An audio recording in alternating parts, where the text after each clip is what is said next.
A Defense of Cosmetics by Max Beerbohm. Nay, but it is useless to protest. Artifice must queen it once more in the town, and so, if there be any whose hearts chafe at her return, let them not say, "We have come into evil times," and be all for resistance, reformation, or angry cavilling. For did the king's scepter send the sea retrograde, or the wand of the sorcerer avail to turn the sun from its old course?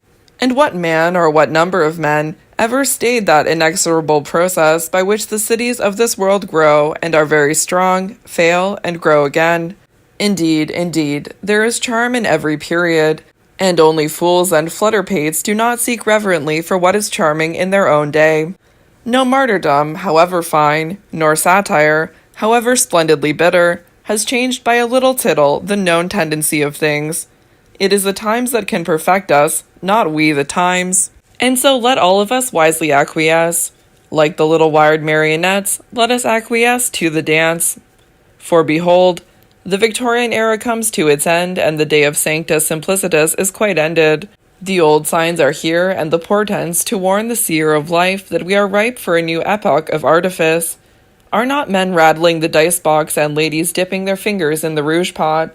At Rome, in the keenest time of her Doringolade, when there was gambling even in the holy temples, great ladies, does not Lucian tell us, did not scruple to squander all they had upon unguents from Arabia. Nero's mistress and unhappy wife, Porpea, of shameful memory, had in her traveling retinue 15, or as some say 50, she-asses, for the sake of their milk, that was thought an incomparable guard against cosmetics with poison in them.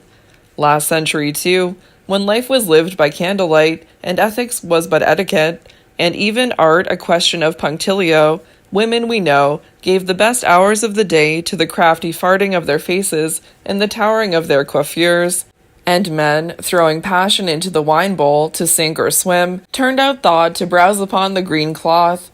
Cannot we even now in our fancy see them, those silent exquisites round the long table at Brooks, masked, all of them, lest the countenance should betray feeling, in quince masks, through whose eyelets they sat peeping, while Macao brought them riches or ruin? We can see them, those silent rascals, sitting there with their cards and their rouleaux and their wooden money bowls, long after the dawn had crept up St. James's and pressed its haggard face against the window of the little club. Yes, we can raise their ghosts, and more, we can see many where a devotion to hazard fully as meek as theirs. In England there has been a wonderful revival of cards.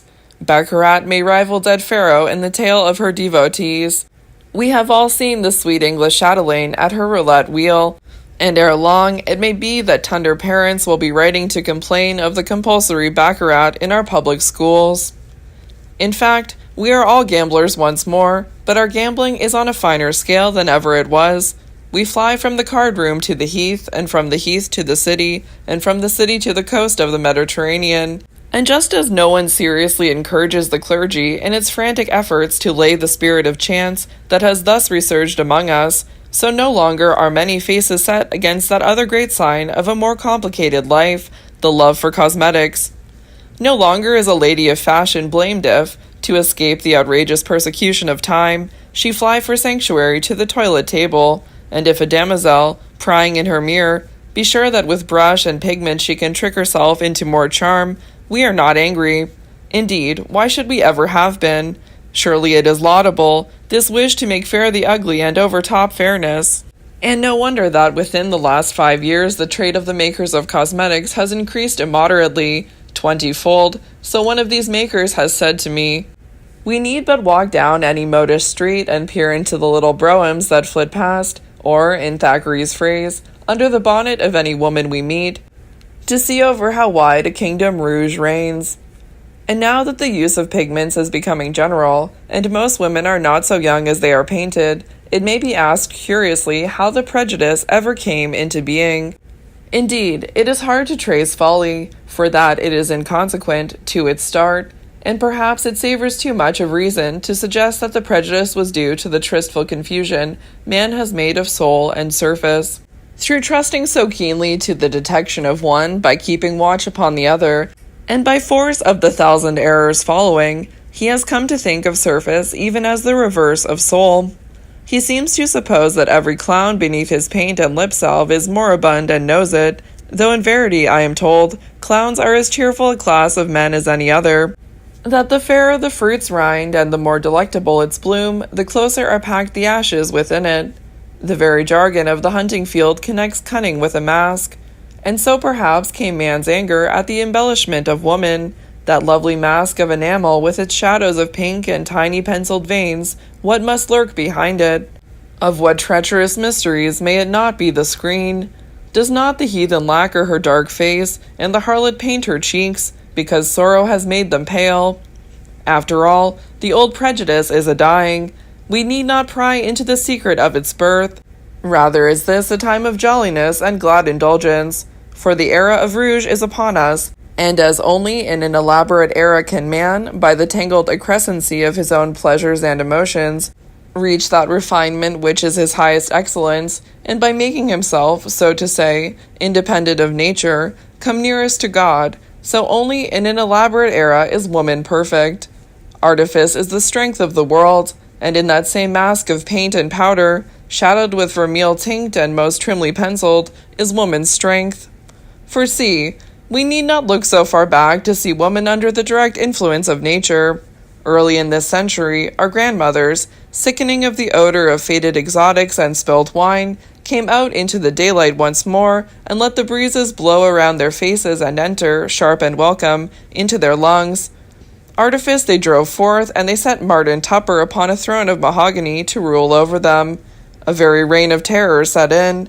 All things were sacrificed to the fetish nature. Old ladies may still be heard to tell how, when they were girls, affectation was not, and if we verify their assertion in the light of such literary authorities as Dickens, we find that it is absolutely true. Women appear to have been in those days utterly natural in their conduct, flighty, fainting, blushing, gushing, giggling, and shaking their curls. They knew no reserve in the first days of the Victorian era. No thought was held too trivial, no emotion too silly to express. To nature everything was sacrificed. Great heavens! And in those barren days what influence did women exert? By men they seemed not to have been feared nor loved, but regarded rather as dear little creatures or wonderful little beings, and in their relation to life as foolish and ineffectual as the landscapes they did in watercolor. Yet, if the women of those years were of no great account, they had a certain charm, and they at least had not begun to trespass upon men's ground. If they touched not thought, which is theirs by right, at any rate they refrained from action, which is ours. Far more serious was it when, in the natural trend of time, they became enamored of rinking and archery and galloping along the Brighton parade. Swiftly they have sped on since then from horror to horror. The invasion of the tennis courts and of the golf links, the seizure of the bicycle and of the typewriter, were but steps preliminary in that campaign which is to end with the final victorious occupation of St. Stephen's. But stay, the horrific pioneers of womanhood who gad hither and thither and, confounding wisdom with the device on her shield, shriek for the unbecoming, are doomed. Though they spin their bicycle treadles so amazingly fast, they are too late. Though they scream victory, none follow them. Artifice, that fair exile, has returned. Yes, though the pioneers know it not, they are doomed already, for of the curiosities of history, not the least strange is the manner in which two social movements may be seen to overlap, long after the second has, in truth, given its death blow to the first, and, in like manner, as one has seen the limbs of a murdered thing in lively movement, so we need not doubt that, though the voices of those who cry out for reform be very terribly shrill, they will soon be hushed. Dear Artifice is with us. It needed but that we should wait. Surely, without any of my pleading, women will welcome their great and amiable protectrix as by instinct, for, have I not said, it is upon her that all their strength, their life almost, depends. Artifice's first command to them is that they should repose. With bodily activity their powder will fly, their enamel crack. They are butterflies who must not flit if they love their bloom. Now, setting aside the point of view of passion, from which very many obvious things might be said, and probably have been by the minor poets, it is, from the intellectual point of view, quite necessary that a woman should repose. Hers is the resupinate sex. On her couch she is a goddess, But so soon as ever she put her foot to the ground, lo, she is the veriest little silly pop, and quite done for. She cannot rival us in action, but she is our mistress in the things of the mind. Let her not by second-rate athletics, nor indeed by any exercise soever over the limbs, spoil the pretty procedure of her reason. Let her be content to remain the guide, the subtle suggester of what we must do, the strategist whose soldiers we are, the little architect whose workmen. After all, as a pretty girl once said to me, women are a sex by themselves, so to speak, and the sharper the line between their worldly functions and ours, the better. This greater swiftness and less erring subtlety of mind, their forte and privilege, justifies the painted mask that artifice bids them wear. Behind it their minds can play without let, they gain the strength of reserve. They become important, as in the days of the Roman Empire were the emperor's mistresses, as was the Pompadour at Versailles, as was our Elizabeth. Yet do not their faces become lined with thought, beautiful and without meaning are their faces. And truly, of all the good things that will happen with the full revival of cosmetics, one of the best is that surface will finally be severed from soul. That damnable confusion will be solved by the extinguishing of a prejudice which, as I suggest, itself created. Too long has the face been degraded from its rank as a thing of beauty to a mere vulgar index of character or emotion. We had come to troubling ourselves, not with its charm of color and line, but with such questions as whether the lips were sensuous, the eyes full of sadness, the nose indicative of determination. I have no quarrel with physiognomy. For my own part, I believe in it, but it has tended to degrade the face aesthetically, in such wise as the study of cheirosophy has tended to degrade the hand. And the use of cosmetics, the masking of the face, will change this. We shall gaze at a woman merely because she is beautiful, not stare into her face anxiously, as into the face of a barometer. How fatal it has been, in how many ways, this confusion of soul and service. Wise were the Greeks in making plain masks for their mummers to play in, and dunces we not to have done the same. Only the other day, an actress was saying that what she was most proud of in her art, next of course to having appeared in some provincial pantomime at the age of 3, was the deftness with which she contrived, in parts demanding a rapid succession of emotions, to dab her cheeks quite quickly with rouge from the palm of her right hand, or powder from the palm of her left. Gracious goodness! Why do not we have masks upon the stage? Drama is the presentment of the soul in action. The mirror of the soul is the voice. Let the young critics, who seek a cheap reputation for austerity, by cavilling at incidental music, set their faces rather against the attempt to justify inferior dramatic art by the subvention of a quite alien art like painting, of any art, indeed, whose sphere is only surface. Let those again who sneer, so rightly, at the painted anecdotes of the Academy, censure equally the writers who trespass on painters' ground. It is a proclaimed sin that a painter should concern himself with a good little girl's affection for a Scotch greyhound, or the keen enjoyment of their port by elderly gentlemen of the early 40s. Yet, for a painter to prod the soul with his paintbrush is no worse than for a novelist to refuse to dip under the surface in the fashion of avoiding a psychological study of grief by stating that the owner's hair turned white in a single night, or of shame by mentioning a sudden rush of scarlet to the cheeks, is as lamentable as may be. But, with the universal use of cosmetics, and the consequent discernment of soul and surface, upon which, at the risk of irritating a reader, I must again insist, all those old properties that went to bolster up the ordinary novel, the trembling lips, the flashing eyes, the determined curve of the chin, the nervous trick of biting the mustache, aye, and the hectic spot of red on either cheek, will be made spifflicate, as the puppets were spifflicated by Don Quixote. Yes, even now Demos begins to discern. The same spirit that has revived Rouge, smote his mouth as it grinned at the wondrous painter of mist and river, and now sends him sprawling for the pearls that Meredith dived for in the deep waters of romance. Indeed, the revival of cosmetics must needs be so splendid an influence, conjuring boons innumerable, that one inclines almost to mutter against that inexorable law by which artifice must perish from time to time. That such branches of painting as the staining of glass or the illuminating of manuscripts should fall into disuse seems, in comparison, so likely. These were esoteric arts. They died with the monastic spirit. But personal appearance is art's very basis. The painting of the face is the first kind of painting men can have known. To make beautiful things, is it not an impulse laid upon few? But to make oneself beautiful is an universal instinct. Strange that the resultant art could ever perish. So fascinating an art, too. So various in its materials from stimus, cynthium, and fligo to bismuth and arsenic. So simple in that its ground and its subject matter are one. So marvelous in that its very subject matter becomes lovely when an artist has selected it. For surely this is no idle nor fantastic saying. To deny that making up is an art, on the pretext that the finished work of its exponents depends for beauty and excellence upon the ground chosen for the work, is absurd. At the touch of a true artist, the plainest face turns comely. As subject matter, the face is no more than suggestive, as ground, merely a loom round which the beauteous artifacts may spin the threads of any golden fabric. Que nuns nomen habent operosi signa maronis, pondus inners quondam durac massa fut, multa viros nascar desat, pars maxima rerum, often dat, si non interiora tegas. And, as Ovid would seem to suggest, by pigments any tone may be set aglow on a woman's cheek. From enamel the features take any form.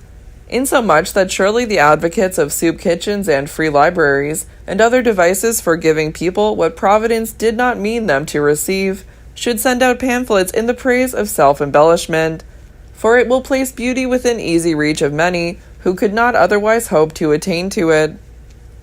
But of course artifice is rather exacting. In return for the repose she forces, so wisely, upon her followers, when the sun is high or the moon is blown across heaven, she demands that they should pay her long homage at the sun's rising. The initiate may not enter lightly upon her mysteries, for if a bad complexion be inexcusable, to be ill-painted is unforgivable, and when the toilet is laden once more with the fullness of its elaboration, we shall hear no more of the proper occupation for women. And think how sweet an energy to sit at the mirror of coquetry. See the dear merits of the toilet as shown upon old vases, or upon the walls of Roman ruins, or rather still, read Baudiger's alluring, scholarly description of Morgenskenen im Potsdamer einer reichen Römerin. Read of Sabina's face as she comes through the curtain of her bedchamber to the chamber of her toilet. The slave girls have long been chafing their white feet upon the marble floor. They stand, those timid Greek girls, marshaled in little battalions. Each has her appointed task, and all kneel in welcome as Sabina stalks, ugly and frowning, to the toilet chair. Scaphion steps forth from among them, and dipping a tiny sponge in a bowl of hot milk, passes it lightly, ever so lightly, over her mistress's face. The Pompeian pastes melt beneath it like snow. A cooling lotion is poured over her brow, and is fanned with feathers. Phael comes after, a clever girl, captured in some sea skirmish on the Aegean. In her left hand she holds the ivory box wherein are the fucus and that white powder, simithium, in her right a sheaf of slim brushes. With how sure a touch does she mingle the colors, and in what sweet proportion blushes and blanches her lady's upturned face. Phael is the cleverest of all the slaves. Now Calamus dips her quill in a certain powder that floats, liquid and sable, in the hollow of her palm. Standing upon tiptoe and with lips parted, she traces the arch of the eyebrows. The slaves whisper loudly of their lady's beauty, and two of them hold up a mirror to her. Yes, the eyebrows are rightly arched. But why does Pasicas abase herself? She is craving leave to powder Sabina's hair with a fine new powder. It is made of the grated rind of the cedar tree, and a Gallic perfumer, whose stall is near the circus, gave it to her for a kiss. No lady in Rome knows of it. And so, when 4 special slaves have piled up the headdress, out of a perforated box this glistening powder is showered. Into every little brown ringlet it enters, till Sabina's hair seems like a pile of gold coins. Lest the breezes send it flying, the girls lay the powder with sprinkled attar. Soon Sabina will start for the temple of Cybele. Ah, such are the lures of the toilet that none will for long hold aloof from them. Cosmetics are not going to be a mere prosaic remedy for age or plainness, but all ladies and all young girls will come to love them. Does not a certain blithe marquise, whose lettres intimes from the court of Louis Seize are less read than their wit deserves, tell us how she was scandalized to see même les tout jeunes demoiselles émaillées comme ma tabatière? So it shall be with us. Surely the common prejudice against painting the lily can but be based on mere ground of economy. That which is already fair is complete, it may be urged implausibly, for there are not so many lovely things in this world that we can afford not to know each of them by heart. There is only one white lily, and who that has ever seen, as I have, a lily really well painted, could grudge the artist so fair a ground for his skill? Scarcely do you believe through how many nice metamorphoses a lily may be passed by him. In like manner, we all know the young girl with her simpleness, her goodness, her wayward ignorance, and a very charming ideal for England must she have been, and a very natural one, when a young girl sat even on the throne. But no nation can keep its ideal forever, and it needed none of Mr. Gilbert's delicate satire in Utopia to remind us that she had passed out of our ken with the rest of the early Victorian era. What writer of plays, as lately asked some pressmen, who had been told off to attend many first nights and knew what he was talking about, ever dreams of making the young girl the center of his theme? Rather, he seeks inspiration from the tried and tired woman of the world in all her intricate maturity, whilst, by way of comic relief, sends a young girl flitting in and out with a tennis racket, the poor, of her former self. The season of the unsophisticated is gone by, and the young girl's final extinction beneath the rising tides of cosmetics will leave no gap in life and will rob art of nothing. Tush, I can hear some damned flutter-pate exclaim, girlishness and innocence are as strong and as permanent as womanhood itself. Why, a few months past, the whole town went mad over Miss Sissy Loftus. Was not hers the success of girlish innocence and the absence of rouge? If such things as these be outmoded, why was she so wildly popular? Indeed, the triumph of that clever girl, whose debut made London nice even in August, is but another witness to the truth of my contention. In a very sophisticated time, simplicity has a new dulcedo. Hers was a success of contrast. Accustomed to clever malaperts like Miss Lloyd or Miss Reeve, whose experienced pouts and smiles under the sunbonnet are a standing burlesque of innocence and girlishness, Demos was really delighted, for once and away, to see the real presentment of these things upon his stage, coming after all those sly serios. Coming so young and mere with her pink frock and straightly combed hair, Miss Sissy Loftus had the charm which things of another period often do possess. Besides, just as we adored her for her abrupt nod with which she was wont at first to acknowledge the applause, so we were glad for her to come upon the stage with nothing to tinge the ivory of her cheeks. It seemed so strange, that neglect of convention, to be behind floodlights and not rouged. Yes, hers was a success of contrast. She was like a daisy in the window at Solomon's. She was delightful. And yet, such is the force of convention, that when last I saw her, playing in some burlesque at the Gaiety, her fringe was curled and her pretty face rouged with the best of them.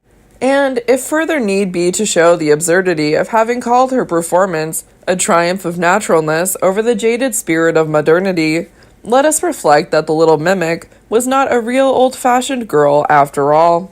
She had none of that restless naturalness that would seem to have characterized the girl of the early Victorian days. She had no pretty ways, no smiles, nor blushes, nor tremors. Possibly Demos could not have stood a presentment of girlishness unrestrained.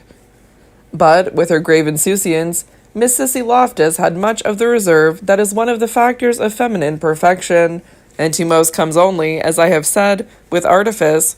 Her features played very, very slightly, and in truth, this may have been one of the reasons of her great success, for expression is but too often the ruin of a face, and since we cannot, as yet, so order the circumstances of life that women shall never be betrayed into an unbecoming emotion, when the brunette shall never have cause to blush, nor La Gioconda to frown, the safest way by far is to create, by brush and pigments, artificial expressions for every face.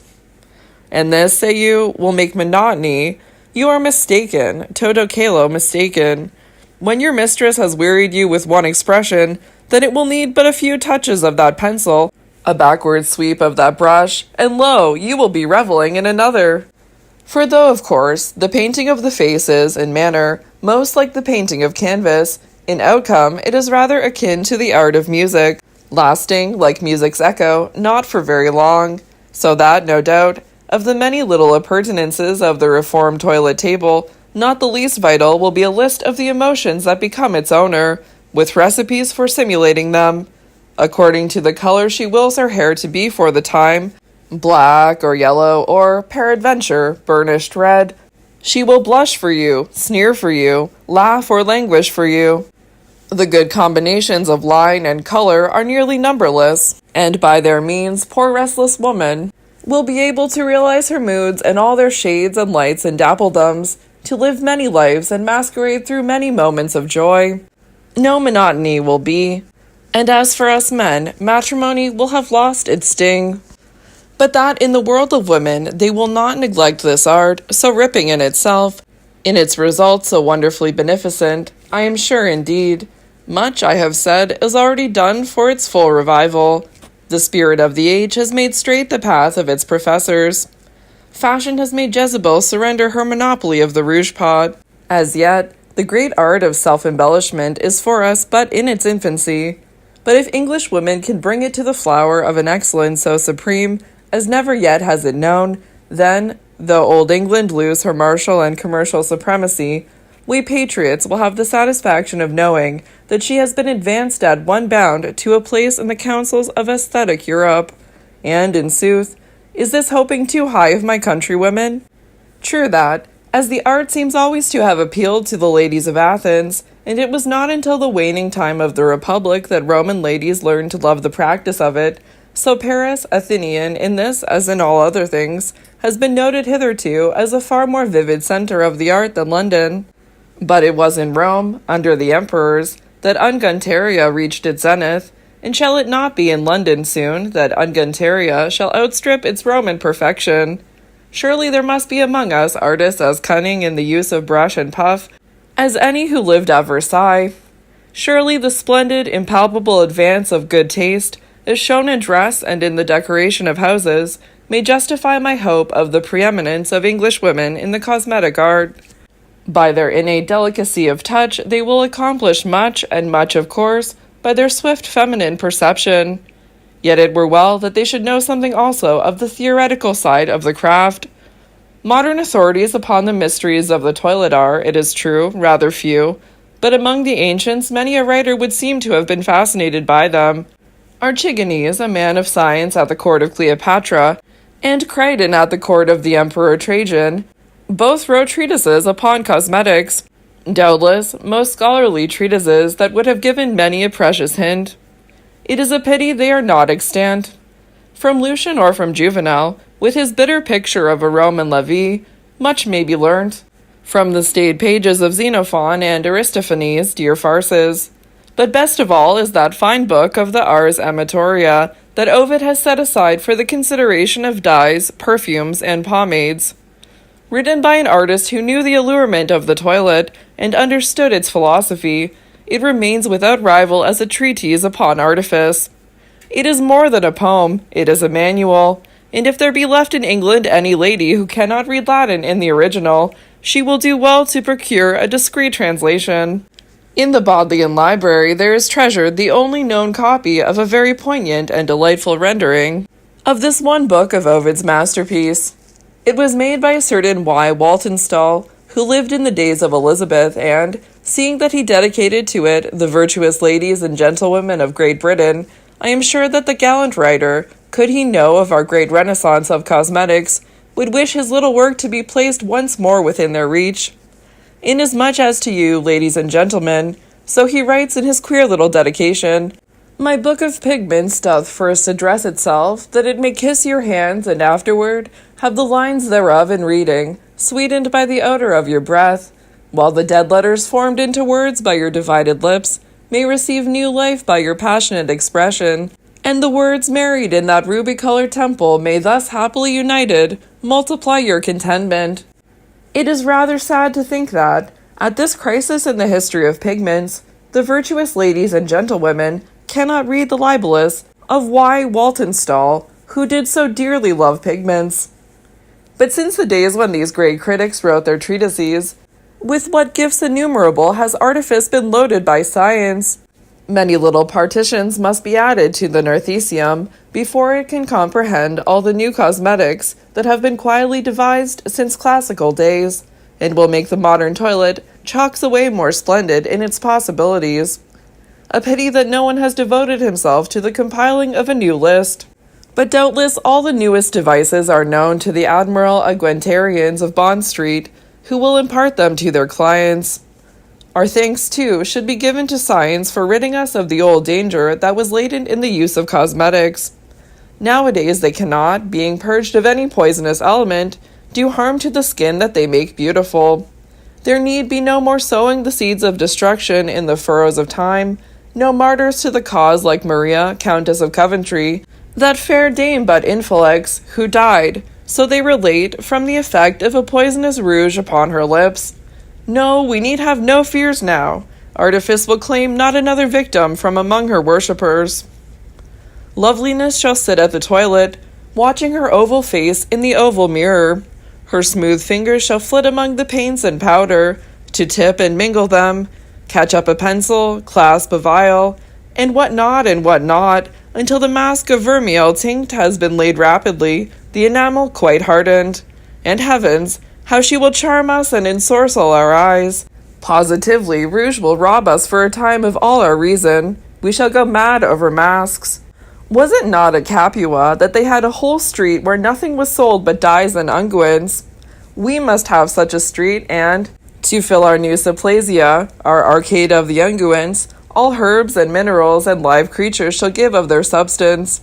The white cliffs of Albion shall be ground to powder for loveliness, and perfumed by the ghost of many a little violet.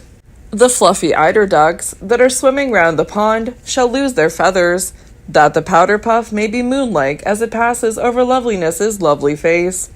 Even the camels shall become ministers of delight, giving many tufts of their hair to be stained in her splendid color box, and across her cheek the swift hare's foot shall fly as of old. The sea shall offer her the fucus, its scarlet weed. We shall spill the blood of mulberries at her bidding. And, as in another period of great ecstasy, a dancing wanton, La Belle Aubrey, was crowned upon a church's lighted altar, so arsenic, that green-tressed goddess, ashamed at length of skulking between the soup of the unpopular and the test-tubes of the Queen's analyst, shall be exalted to a place of consummate honor upon the toilet table of loveliness. All these things shall come to pass, times of jolliness and glad indulgence, for Artifice, whom we drove forth, has returned among us, and, though her eyes are red with crying, she is smiling forgiveness. She is kind. Let us dance and be glad, and trip the cock-a-whoop. Artifice, sweetest exile, is come into her kingdom. Let us dance her a welcome.